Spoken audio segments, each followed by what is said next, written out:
Did you ever have a memory that seemed to change over time? Something that lingers in your mind, yet feels oddly distorted? These fragments of our past, scientifically referred to as repressed memories, often stem from traumatic experiences. Over the years, as our minds attempt to shield us from pain, the edges of these memories blur. But sometimes, unexpectedly, they resurface, sharper than ever, casting new light on events we thought we understood. This is one such memory, a memory that for decades seemed trivial but recently transformed into something utterly horrifying.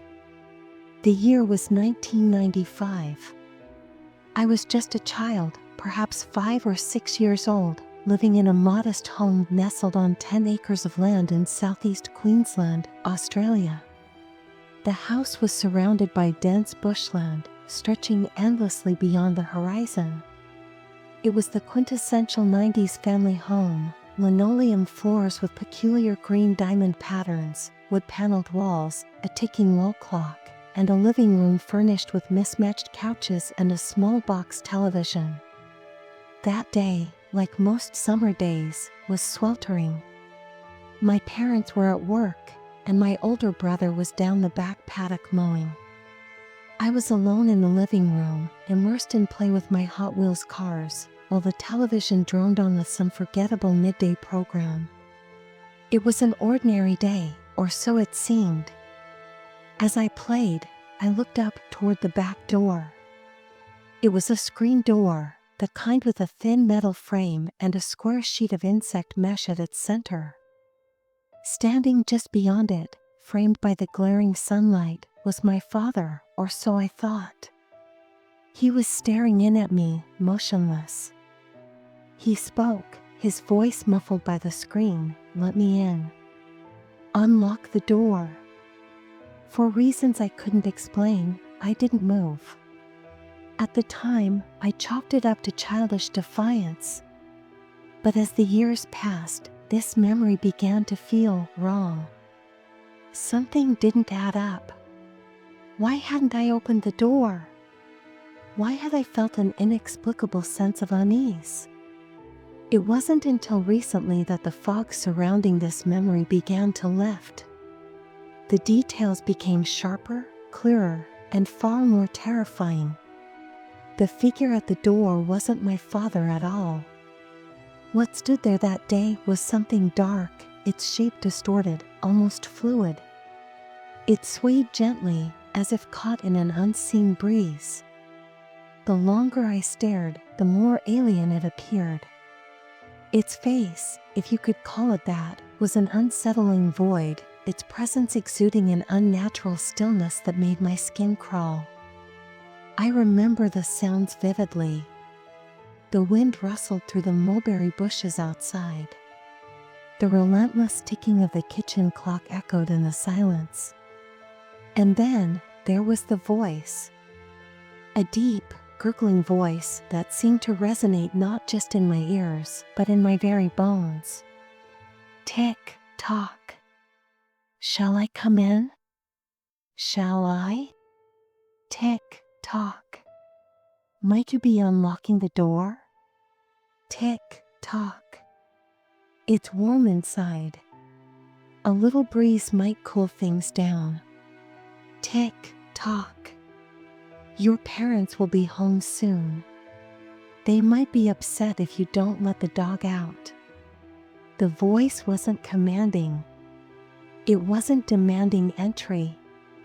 Instead, it was coaxing, manipulating, as if trying to plant the idea in my mind that letting it in was my choice. The words were haunting, their cadence perfectly synchronized with the ticking clock, creating an eerie rhythm that seemed to paralyze me. I sat there, clutching a tiny Hot Wheels car, frozen in fear. I wasn't physically restrained, yet I couldn't move.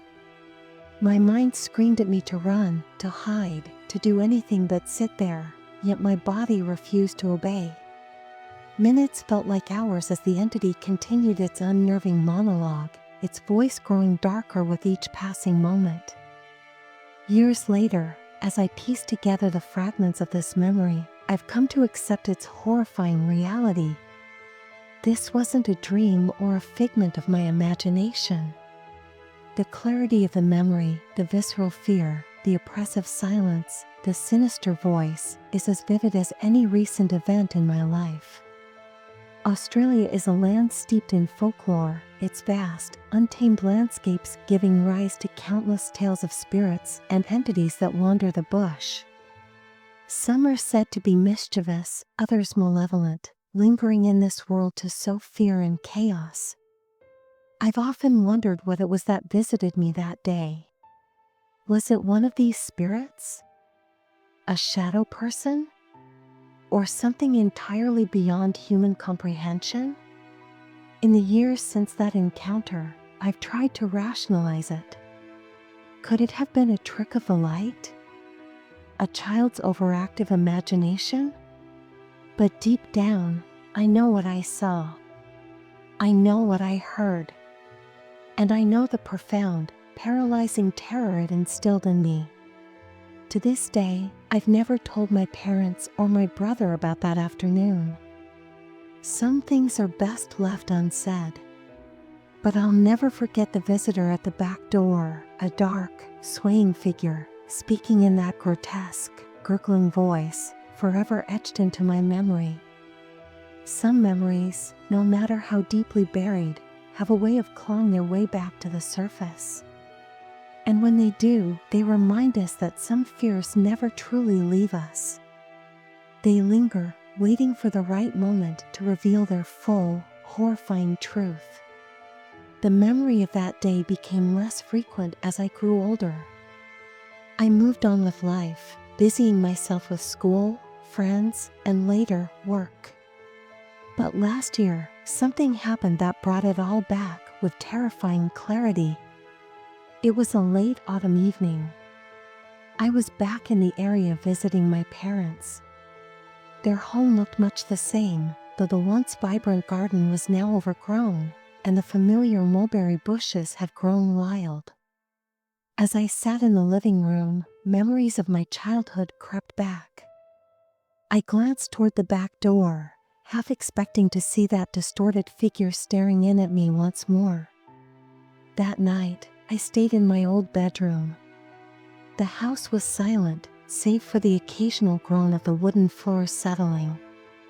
As I drifted off to sleep, I was startled awake by a sound I hadn't heard in years, the rhythmic ticking of the old kitchen clock. My parents had replaced it long ago, yet I could hear it clearly, ticking away in the dead of night. Tick, tock. I sat up, straining to listen. The sound grew louder, more insistent, echoing through the house. Then, faintly, I heard it, that same gurgling voice, whispering just outside my bedroom door. "Shall I come in? Shall I?" I froze, my heart pounding. The door handle rattled slightly, as if something on the other side was testing it, waiting for an invitation. The next morning, I questioned my parents about the clock. They insisted it had been thrown away years ago. I didn't tell them what I had heard. Instead, I left early, unable to shake the feeling that whatever had visited me as a child had returned, and this time it was closer than ever. The memory of the visitor at the back door is no longer a distant fragment of my childhood. It is a shadow that follows me, a presence that lingers in the corners of my mind, waiting. And I fear that one day, it will no longer ask for permission to come in.